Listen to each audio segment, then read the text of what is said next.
Especial de prensa en Iquique Televisión, en esta oportunidad para conversar con el expresidente de la República y actual precandidato presidencial, Sebastián Piñera. Sebastián, bienvenido a Iquique Televisión. Reinaldo, muchas gracias por la invitación y saludo a los espectadores, telespectadores de este canal y el especial de prensa Iquique Televisión. Lo echamos de menos en el censo el otro día. Vimos a muchos políticos, incluso a la propia presidenta Bachelet, ¿cierto?, como censista. ¿Usted no se motivó, no le interesó? ¿Qué pasó con el tema? No, yo seguí muy de cerca el censo porque la información que el censo puede proveer, vamos a tener que evaluar cómo se tomó el censo, la calidad de este censo, puede ser muy útil para el diseño de políticas públicas. Así que no participé como censista, pero estuve muy preocupado y comprometido con ese censo. ¿Usted tenía sus aprensiones respecto a este censo? Bueno, todos los censos son muy difíciles y siempre se cometen errores. Lo importante es que el censo refleje una realidad y que pueda ser corregido, como tendrá que ser corregido el censo del día miércoles, porque muchos hogares quedaron sin censar y te van a tener que ser censados de alguna manera en los días posteriores. Y yo pienso que es importante que el censo nos dé la información adecuada para definir políticas públicas, y en este censo echo de menos algunas preguntas importantes. Por ejemplo, no se preguntó nada respecto de discapacidad. Y ese es un instrumento útil para poder focalizar políticas hacia los discapacitados, que son cerca de 2 millones de chilenos. No se preguntó nada respecto de religión, y es importante saber qué está pensando o cuál es la realidad espiritual de nuestra gente. Pero se dijo que era un censo abreviado, digamos. Claro, era un censo abreviado. Era demasiado abreviado. Demasiado abreviado, sí. Y bueno, y el censo que ahora, se hizo en un censo abreviado, pero costó muy caro. Sí. Costó 3 veces más que el censo que hicimos nosotros. 30.000 millones dicen que costó el que se hizo durante su gobierno, que al final... Y este costó 3 veces más. ¿Sí? ¿Y qué pasó con ese censo? ¿Usted se quedó perdóneme la expresión, con la bala pasada con ese censo? Bueno, se ¿no? cometieron algunos errores, como se cometen errores en todos los censos. Ya. Nosotros revisamos los censos anteriores en Chile, el del 2002. Sí. Pero usted llegó a pedir disculpas, dijo, Efectivamente. humildemente dijo que pedía perdón Por a todos los supuesto, chilenos. cuando O sea, hay un usted error- asumió, digamos, que la cosa no se hizo bien. Por supuesto, cuando hay un error uno tiene que aceptar y reconocer. Pero el Consejo de Expertos que revisó el censo del 2012 concluyó de que el censo era útil, que con algunos perfeccionamientos podía dar la información necesaria, pero el gobierno actual lo desechó. Esa decisión yo nunca conocí los antecedentes y las razones. Ya. Vamos a otro tema. Usted cuando estuvo acá, ¿cierto?, hace ya hartos años, cuando fue candidato presidencial en la anterior oportunidad, señaló, digamos, uno de los eslogans de la campaña era que se les acabó la fiesta a los delincuentes. Esto lo dijo no solamente en el canal, digamos, lo dijo en todos lados, en todo el país. Y sin embargo, ¿cierto?, al final de su mandato, si uno suma y resta, la verdad es que yo no sé si usted quedó satisfecho, digamos, con lo que se logró hacer. No, uno nunca queda satisfecho porque siempre quiere más y la gente siempre necesita más. Pero le voy a dar un dato. Cuando nosotros llegamos al gobierno, el índice de victimización, que es muy simple, ¿qué porcentaje de los hogares fue víctima de un delito el año anterior? Era de 32%. Cuando nosotros dejamos el gobierno lo habíamos bajado a 24%. Es decir, 8 puntos de menor delincuencia. Eso significó que 1 millón de personas pertenecen a hogares que gracias a ese retroceso de la delincuencia no fueron víctimas de la delincuencia. Pero no se les acabó la fiesta a los delincuentes, digamos. No, o sea, la fiesta, es difícil que se les termine. Sí, la fiesta. Y ahora, ¿qué bueno, promete usted? Ahora, durante este gobierno, la delincuencia ha vuelto a aumentar muy fuerte. Y también el narcotráfico. Y también el terrorismo. Y por tanto yo creo que hay que enfrentar la delincuencia y el narcotráfico con una actitud, con una voluntad, con mucho más firmeza, con mucho más coherencia. Yo creo que este gobierno ha sido débil y ambiguo en la forma de enfrentar la delincuencia. Y lo digo con argumentos. Por ejemplo, durante nuestro gobierno nosotros propusimos varias leyes para combatir con mayor eficacia a la delincuencia. Todas fueron rechazadas por la nueva mayoría, sin ningún argumento.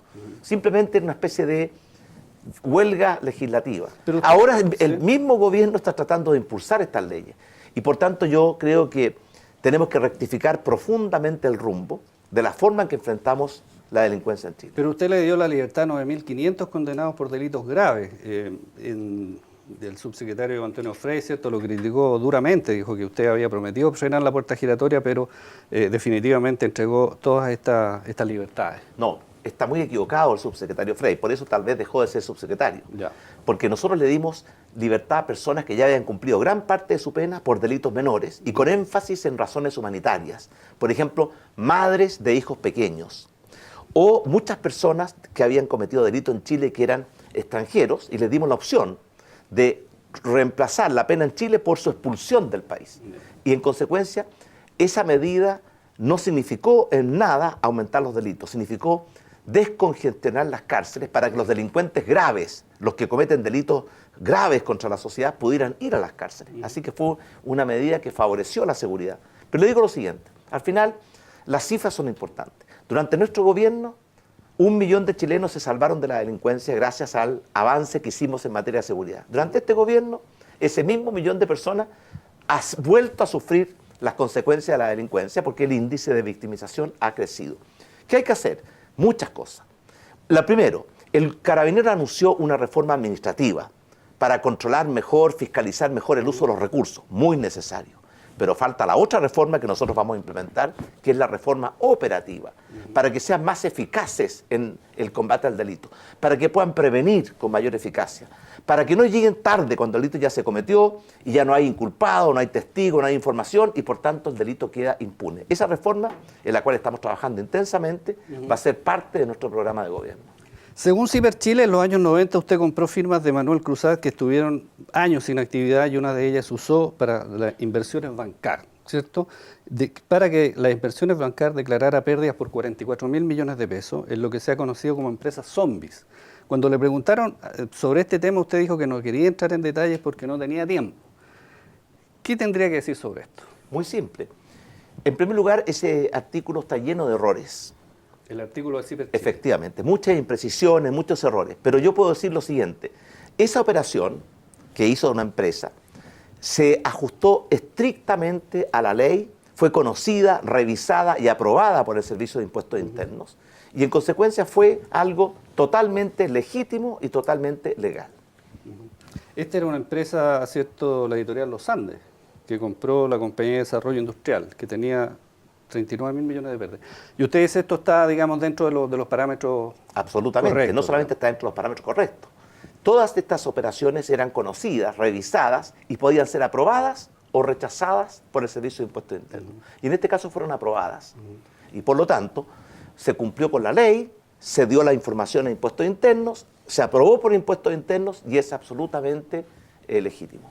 Y esta empresa Bancar dice que tiene paraísos en las Islas Vírgenes. Igual que Codelco, igual que muchas empresas públicas, lo cual es legal nuevamente, y no significa ninguna ventaja tributaria. Las Islas Vírgenes es un lugar que es utilizado por muchas empresas chilenas, públicas y privadas, para poder tener sus inversiones en el extranjero. Pero eso no significa evitar ni eludir ningún impuesto. Y en consecuencia, si usted quiere plantear este punto, le quiero decir que muchas empresas públicas como Codelco y muchas otras también tenían filiales en Islas Vírgenes. Y desde el punto de vista ético, ¿eso no le hace ruido a usted? No, digamos? porque le acabo de decir, esas son operaciones que por lo más el director de Impuestos Internos fue a la comisión de la Cámara de Diputados para informar sobre esa operación y dijo que se ajustaba exactamente a la ley, que había sido informada a Impuestos Internos, que había sido informada al Banco Central, que cumplía con toda la legislación y que cumplió íntegramente sus obligaciones tributarias. Y por lo tanto, esto de destacar un hecho o una inversión que está dentro de la ley, que es perfectamente legítima, que la hacen, ¿cierto?, muchas empresas, incluyendo la empresa más grande de Chile, como es Codelco, es algo que es parte de la legislación y parte de la costumbre en esta materia. La ciudadanía se queja de los abusos y de la indefensión respecto a las grandes empresas, ¿cierto? Y usted dice que mientras más mercado, mejor. Ahí lo vi en una conversación con el presidente, también el expresidente Lago, a la salida de una radio, y él le hacía ver, digamos, por ejemplo, ¿cierto?, que las AFP tenían utilidades muy cuantiosas, digamos. Y usted dijo, bueno, hay que generar, ¿cierto?, más competencia. Sin embargo, ¿cierto?, a pesar de eso, la gente sigue quejándose de que las empresas abusan mucho, digamos, y está el tema de la colusión, digamos. Pero separemos que al final, las cosas. ¿sí? Yo soy absoluta y totalmente contrario a todo tipo de colusión porque es esencial de una economía social de mercados que haya competencia. Es decir, que las empresas compitan entre ellas por entregar un producto de mejor calidad, y de menor costo a los consumidores. Ese es el sentido. Si se coluden para entregar productos de menor calidad o de mayor precio, están faltando no solamente a la ley, también están faltando a la ética. Y respecto al tema de la competencia, la mejor manera de que las empresas no se coludan es tener competencia, que haya apertura, que haya libertad de ingreso a las distintas industrias, que tengamos la economía abierta para que las empresas chilenas compitan también con las empresas del extranjero. Ese es el modelo que produce beneficio. Cuando todo se centraliza en el Estado, ocurre lo que pasa con Gendarmería, donde ha habido todo tipo de irregularidades y jubilazos, o lo que ocurre con Sename, donde han muerto muchos niños por la ineficiencia, o lo que ocurre ahora en Carabineros, que es muy doloroso. Y por tanto, siempre hay riesgos en la actividad, pero el hecho de que tengamos un sector privado, que haya competencia verdadera, es una buena forma de que esos riesgos desaparezcan o se minimicen y que la competencia favorezca a todos los chilenos.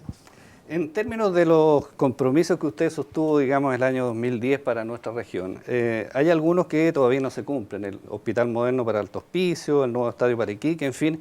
¿Qué siente usted, digamos, después de tanto tiempo que esto todavía esté ahí? Bueno, déjeme contarle la historia completa, porque usted ve solamente una parte. Nosotros prometimos muchas cosas, nos comprometimos a muchas cosas. Primero, que la región iba a volver a crecer, creció con fuerza. Segundo, que íbamos a crear empleos. Durante todo nuestro gobierno, esta región estuvo con pleno empleo. Tercero, que íbamos a reducir la pobreza, la redujimos significativamente. Cuarto, que íbamos a hacer retroceder la delincuencia, y en la región de Tarapacá la delincuencia retrocedió en forma muy significativa. Ahora, algunas cosas no se pudieron cumplir porque uno no siempre puede cumplir todo lo que quisiera cumplir. ¿Por qué no se cumplió el tema del estadio? Por una razón muy simple. Hicimos un acuerdo entre el gobierno regional y el gobierno central, pusimos los recursos, pero la municipalidad se opuso categóricamente y requeríamos la autorización de la municipalidad. Y en el caso del Hospital de Alto Hospicio, nosotros hicimos el diseño del hospital, lo licitamos, comprometimos los recursos y este gobierno no lo ha querido construir por una razón muy simple, porque prometió 20, 20 y 20, ¿se recuerda usted? Sí. Y no ha cumplido prácticamente nada. Y en vez de asumir su responsabilidad, pretende echarle la culpa al gobierno anterior. Nosotros tenemos un plan de desarrollo para la región de Tarapacá. Esta es una región llena de problemas. Tiene exceso de delincuencia, falta empleo, los salarios están estancados, tenemos graves problemas en la salud y por eso hemos elaborado un plan de desarrollo para una región llena de problemas, pero llena de oportunidades, que tiene 5 grandes motores, que son los que van a permitir despegar. Uno, y solo lo digo en forma muy breve, el potencial turístico de esta región es inmenso. Y no solamente durante el verano, el sol y las playas, todo el año, por su patrimonio, por su riqueza cultural, por su historia. 2, hay que revitalizar la industria de la minería porque estamos perdiendo ventajas comparativas. Y la inversión, en vez de venir a Chile, se está yendo a otros países mineros. Y eso es algo que tenemos que enfrentar nosotros. Tercero, queremos que esta región sea la capital de las energías renovables no convencionales, porque el potencial que tiene Tarapacá con sus desiertos y la radiación del desierto para producir energía solar es gigantesco. Y si tenemos energía barata y abundante, vamos a tener agua abundante. Pero ahí y vamos a poder... se le adelantó la presidenta Bachelet porque tiene 13.000 millones comprometidos de dólares para energías renovables. Mire, la presidenta Bachelet ha prometido muchas cosas. Prometió que el país iba a crecer, no está creciendo. Prometió que iba a crear empleos, no está creando empleos. Prometió que iba a reducir la pobreza, no tenemos ningún indicador. Prometió que iba a reducir la delincuencia está aumentando. Por eso yo cada vez más me fijo más en los hechos que en las promesas. Y en nuestro gobierno también hicimos compromisos. Dijimos que Chile iba a crecer, creció a más del 5% promedio al año. Dijimos que íbamos a crear 1 millón de empleos, creamos más de 1 millón de empleos. Dijimos que íbamos a reducir la pobreza, la redujimos a la mitad. Dijimos que íbamos a reducir la delincuencia, la redujimos del 32 al 24%, menos de lo que quisiéramos, sin duda, pero la redujimos. Y por lo tanto, nuestro proyecto para Tarapacá es un proyecto con el cual nosotros nos vamos a comprometer porque es muy importante que los gobiernos cumplan lo que prometen. Y yo creo que una de las diferencias entre nuestro gobierno y este gobierno es precisamente que este gobierno ha cumplido muy poco de sus compromisos. ¿Qué pasa con los pensionados para su futuro gobierno? ¿Está de acuerdo usted con esta propuesta del 5% de cotización Yo creo adicional? que el 5% de cotización o lo que sea tiene que ir íntegramente a la cuenta de ahorro de cada trabajador. Ese dinero le pertenece a los trabajadores y son ellos los que tienen que decidir quién lo administra. Por eso nuestro programa contempla un esquema distinto. Básicamente, nuestra intención es aumentar las pensiones en promedio en un 40%, en un plazo gradual. ¿Cómo? Aumentando la cotización, es decir, el ahorro previsional de cargo del empleador, pero con destino a la cuenta de ahorro del trabajador en un 4%, de 10 a 14. Ya. Pero también aumentando el aporte del fisco al pilar solidario, que hoy día es más o menos 0,7% del producto. Nosotros queremos llevarlo a 1% del producto. Ese es otro aumento de 40%. Nos va a permitir, en consecuencia, mejorar las pensiones básicas, que reciben 600.000 chilenos, el aporte previsional solidario, que reciben 700.000 chilenos, y también mejorar las pensiones de las personas que hoy día están trabajando y cerca de jubilarse. Ese es un programa que lo hemos estudiado concienzudamente. Y esa gradualidad, disculpe, estamos hablando de cuánto tiempo, ¿5 años, 10 años, 20 años? Estamos hablando de un plazo en torno a los 6 años. De esa manera, en forma gradual, porque no se puede hacer de otra forma. Recuerde usted que prometer es muy fácil. Lo difícil es cumplir. Y yo creo que nosotros tenemos un récord que la gente conoce, que es que básicamente lo que prometemos lo cumplimos. Y este gobierno tiene un récord en que muchas de las cosas que prometió no las cumplió. Y esos son hechos objetivos. No lo quiero aburrir con cifras, pero un país que no crece, un país que no crea trabajo, un país que no mejora los salarios ni las pensiones, un país en que la delincuencia está desbordada, en que el narcotráfico está creciendo de forma peligrosa, en que la salud está en crisis, no es un país que esté avanzando. Por eso yo creo que en noviembre de este año los chilenos van a tener que tomar una decisión muy trascendente. O seguimos por el camino de la nueva mayoría, que significa más frustración, más estancamiento, o corregimos el rumbo y adoptamos el camino del cambio positivo que representamos nosotros para recuperar el dinamismo, el empuje, las ganas, la capacidad de crecer, de crear trabajos, de mejorar los salarios. Ese es el camino que yo estoy seguro Chile va a escoger, porque es el mejor camino para los chilenos en noviembre de este año. Muchas gracias por acompañarnos en esta entrevista. Reinaldo, muy amable. Sebastián Piñera, expresidente, precandidato presidencial, en este especial de prensa en Iquique Televisión.